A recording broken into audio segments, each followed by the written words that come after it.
சின்னம் சிறார்களுடைய சின்னஞ்சிறிய அழகான சித்திரங்களை வரைகின்ற நிகழ்ச்சி தான் நீங்கள் பார்த்து கொண்டிருக்கும் டிபி கிட்ஸ். எனவே சின்னம் சிறார்களுக்கு சித்திரங்களை வரைய சொல்லிக் கொடுப்பது, எப்படி வர்ணம் தீட்டுவது என்று சொல்லிக் கொடுப்பது, அதை பற்றி இல்லையா மினுதி எங்களுடைய நிகழ்ச்சியில் இணைந்து கொள்கிறார். எங்களுடன் சித்திரங்களை வரைகின்றார். அதை பற்றி அவர் தெரிந்து கொள்கின்றார், படிக்கிறார்.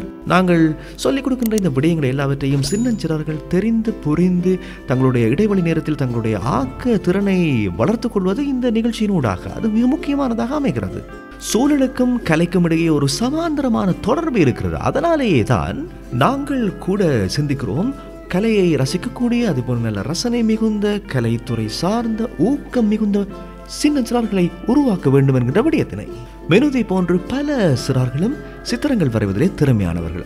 அவர்களுடைய திறமையினை மேலும் மேலும் மெருகூட்டுவதுதான் எங்களுடைய டிபி கிட்ஸ் நிகழ்ச்சியினுடைய நோக்கமாக இருக்கிறது. நாங்கள் எல்லோருமே பூனைகளை பார்த்திருக்கிறோம். உங்களுக்கும் கூட பூனைகளுக்கு விருப்பம் தானே? எனக்கு ரொம்ப ஆசை. எனக்கு தெரியும், மினுதிக்கு பூனை என்றால் ரொம்ப ரொம்ப ரொம்ப பிடிக்கும் என்று சொல்லி. மினுதியை போன்றுதான் அனைவருக்குமே தங்களுடைய வீட்டில் இருக்கக்கூடிய பூனைகள் என்றால் ரொம்ப பிரியமாக இருக்கும். காடுகளில் இருந்து வந்த பூனைகள் இப்போது வீடுகளிலே மனிதருடன் ஒன்றாக வாழ்ந்து வருகின்றதை நாங்கள் பார்க்கிறோம். அப்படித்தானே? புலிகளினுடைய இனங்களிலிருந்து பரம்பரையாக வந்த அழகான வீட்டில் இருக்கும் விலங்கு பூனை. பல பூனைகளுமே மிக மிக அழகானவை. இப்போதெல்லாம் வீடுகளிலே சின்னஞ்சிறார்களுடன் பூனைகளும் சேர்ந்துதான் இருக்கின்றன. எனவேதான் நாங்கள் இன்று சின்ன அழகிய பூனை ஒன்றினை வரைய நாங்கள் தீர்மானித்திருக்கிறோம். விருப்பம் தானே உங்களுக்கு?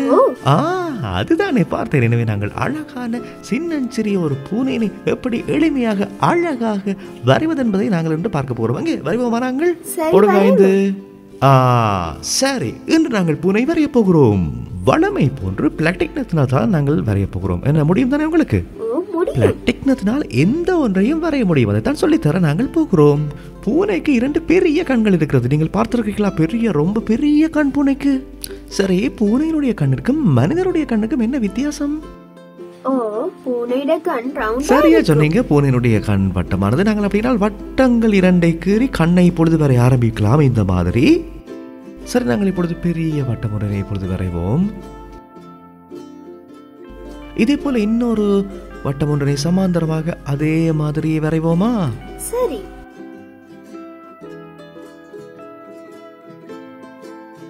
நாங்க இப்ப பூனையினுடைய கண்களை வரைந்து விட்டோம். பூனையினுடைய கண்ணின் உட்புறமாக இருக்கிறது தானே அந்த கருப்பு நிற கருவிழி. கருப்பு நிறத்திலே அந்த கருவிழி என்ன வடிவத்திலே இருக்கும்? ஒவ்வொரு நேரத்திலும் ஒவ்வொரு வடிவத்திலே அது தெரியும். ஞாபகம் இருக்கிறதா?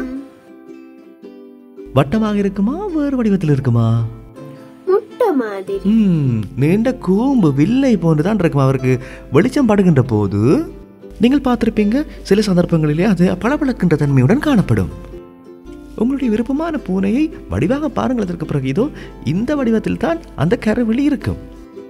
பூனைக்கு படுகின்ற வெளிச்சத்தின் அடிப்படையில் தான் இந்த கருவிழி ஒவ்வொரு வடிவமாக மாற்றம் அடையும்.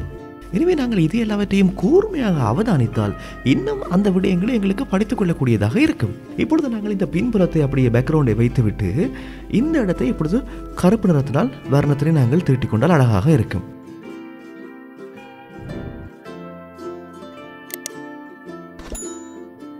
இப்போ நாங்கள் கருப்பு வர்ணத்தினை தீட்டியிருக்கிறோம். மிக மிக அழகாக அப்படித்தான் வடிவாக நீங்கள் வரைந்திருக்கிறீர்கள். இப்போ நாங்கள் இவருடைய முகத்தை வரைந்து கொள்ள வேண்டும். இதோ இந்த மாதிரி முடியும் தானே உங்களுக்கு வரைந்து கொள்வதற்கு முகத்தினை பூனையினுடைய? இதோ இப்படியாக இப்படி ஒரு பெரிய வட்டத்தினை நாங்கள் இப்போ வரைய போகிறோம். கீழ்ப்பக்கமாக பூனையினுடைய முகத்தினுடைய இந்த வட்ட முகத்தை இப்படியாக வரைய போகிறோம்.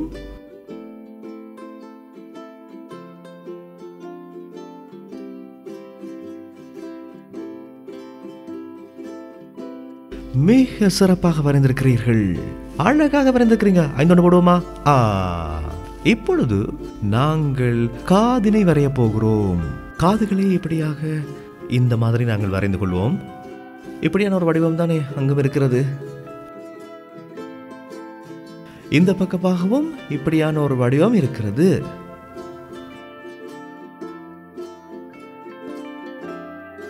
மிகுதி துண்டையும் வரைந்து கொள்வோமா? இந்த இடத்திலிருந்து இப்படியாக இந்த மிகுதி பகுதியையும் நாங்கள் இப்படி வரைய ஆரம்பிப்போம். இதே போல இப்படி எடுத்து இந்த இடத்துல நாங்கள் இப்படி முடித்து விடுவோம்.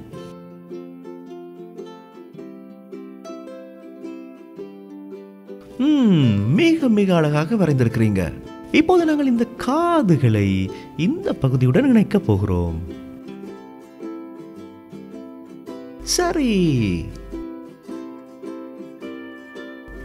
சிறப்பு. சரி, அழகாக நாங்க இப்போ இந்த இடத்துல அவருடைய மூக்கினை கீற ஆரம்பிக்கலாமா?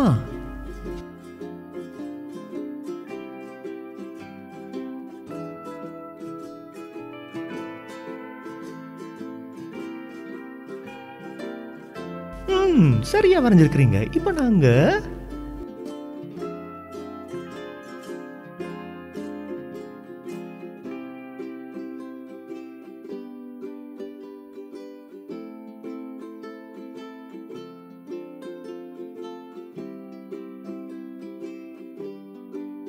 அழகா வரைஞ்சிருக்கிறீங்க. அதனால தான் நாங்க சொல்றது என்னன்னா, எல்லோருக்கும் அழகாக சித்திரம் வரையக்கூடியதாக இருக்கும். இந்த இடங்களிலே புள்ளிகள் 2 அப்படியே குறித்துக் கொள்ளுங்க. இந்த இடங்களில எங்க காட்டுங்க. இந்த இடத்துல உண்டு, இந்த இடத்துல உண்டு. இப்ப நாங்க இதுல இருந்து கீழ் பக்கமா ஒரு சதுரத்தை வரைந்து கொள்ளுவோம்.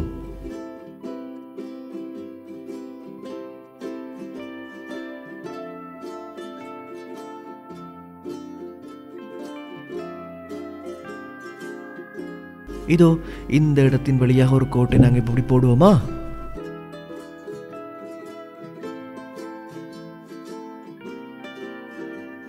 அதுக்கு பிறகு எங்களுக்கு இதோ இந்த மாதிரி இப்படி அழகாக வரையக்கூடியதா இருக்கும்.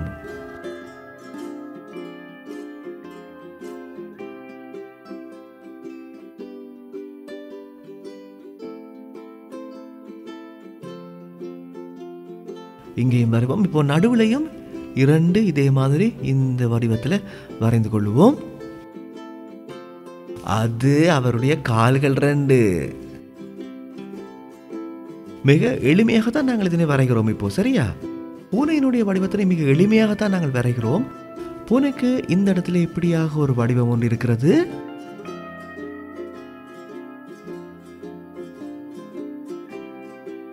இப்போ நாங்கள் இந்த இடத்திலையும் இதே போன்ற ஒரு வடிவத்தினை வரைந்து கொள்கிறோம்.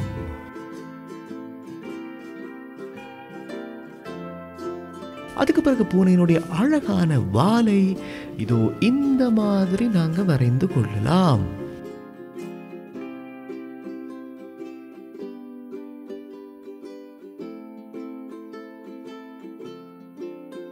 எஸ், சரியான சிம்பிளா இருக்கு பாத்தீங்களா? இப்ப இந்த இடங்கள்ல நாங்க இப்படியாக மெதுவா வரைந்து கொள்ளுவோம்.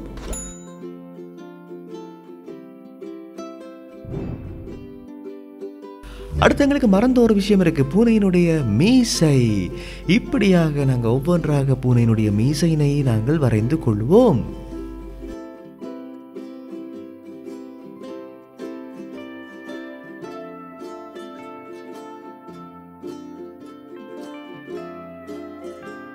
சரி, இப்போ நாங்கள் பூனைக்கு வர்ணம் தீட்டுவோமா?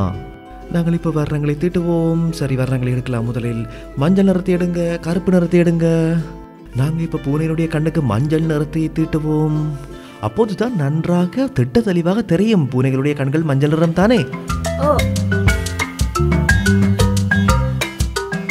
இதிலே ஆக்கப்பூர்வமாக வரையலாம்.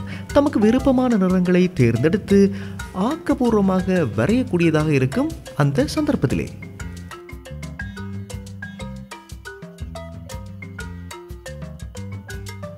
வண்ண வண்ண பூனைகள் இருப்பதனால் உங்களுக்கு விருப்பமான நிறத்தினை பயன்படுத்தி வர்ணம் தீட்டிக் கொள்ளலாம்.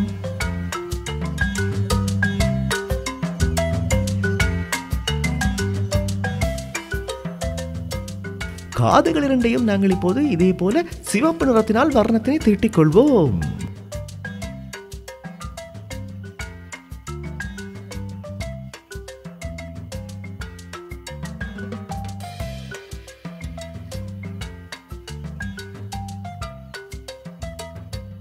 உங்களுக்கு இந்த பூனையை பார்க்கின்ற பொழுது கார்ட்டூன் சித்திரங்கள் ஞாபகத்துக்கு வருகிறதா?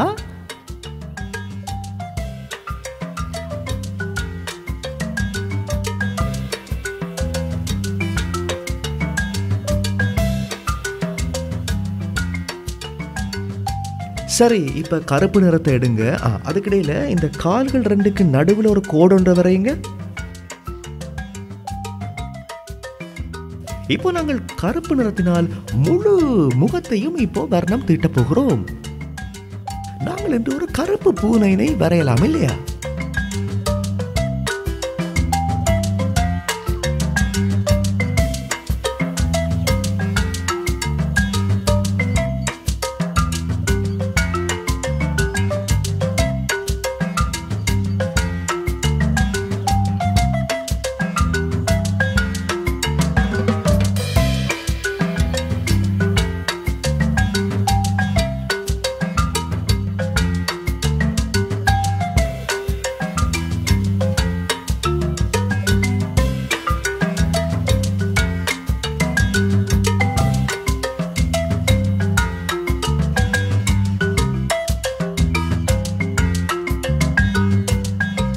சரி, நாங்கள் இப்ப மிக அழகிய ஒரு பூனையினை வரைந்திருக்கிறோம். எங்க நாங்கள் பூனையினை காட்டுவோமா எல்லாருக்கும்? பாருங்க, பூனை அழகா இருக்கான்று இல்லையா? இது ஒரு அழகான பூனை. எனவே நாங்கள் கருப்பு பூனை ஒன்றினை தான் வரைந்து காட்டியிருக்கிறோம் இல்லையா? இப்படியான சின்ன சின்ன சித்திரங்கள் எல்லாம் உங்களுக்கு வரையக்கூடியதாக இருக்கும். டிபி கிட்ஸ் ஊடாக நீங்கள் எங்களுடைய நிகழ்ச்சியினை பார்ப்பதனூடாக சின்னஞ்சிறார்களுக்கு புதிய விடயங்களை எல்லாம் படிக்கலாம். எங்கே நாங்கள் சொல்லுங்க பார்க்கலாம், டிபி கிட்ஸை எப்படி யூடியூபில் பார்ப்பதென்று? உங்களுக்கு முடியும் எங்க யூடியூப் சேனலுக்கு போய் எங்க வீடியோஸ் பார்த்து எங்களை சப்ஸ்கிரைப் பண்ணி முன்னால இருக்க பெல் பட்டனை கிளிக் பண்ணி பெல்லை கிளிக் பண்ணீங்கன்னு சொன்னா எங்களுடைய நிகழ்ச்சிகள் எல்லாவற்றையும் நீங்கள் யூடியூப்ல தொடர்ந்து பார்க்கலாம். அப்படித்தானே? கமெண்ட்ஸும் பண்ணக்கூடியதாக இருக்கும் உங்களுக்கு. எனவே நல்ல விடயங்கள், தீய விடயங்கள் எல்லாவற்றையும் எங்களுக்கு கமெண்ட்ல சொல்லுங்க. அப்போதுதான் எங்களுக்கு இந்த நிகழ்ச்சியை மேலும் மேலும் இது உங்களுடைய நிகழ்ச்சியாக ஆக்கிக் கொள்ளக்கூடியதாக இருக்கும். எனவே இன்றைய நிகழ்ச்சியிலிருந்து நாங்கள் விடை பெற்று செல்ல தயாராகிறோம். இந்த நிகழ்ச்சி பகுதியிலிருந்து மறந்து விடாதீர்கள். நாங்கள் இன்னும் ஒரு நிகழ்ச்சியிலே உங்களை இன்னும் சித்திரங்களுடன் சந்திக்க போகிறோம். அனைவருக்கும் வெற்றி நிறைந்த நாளாகட்டும்.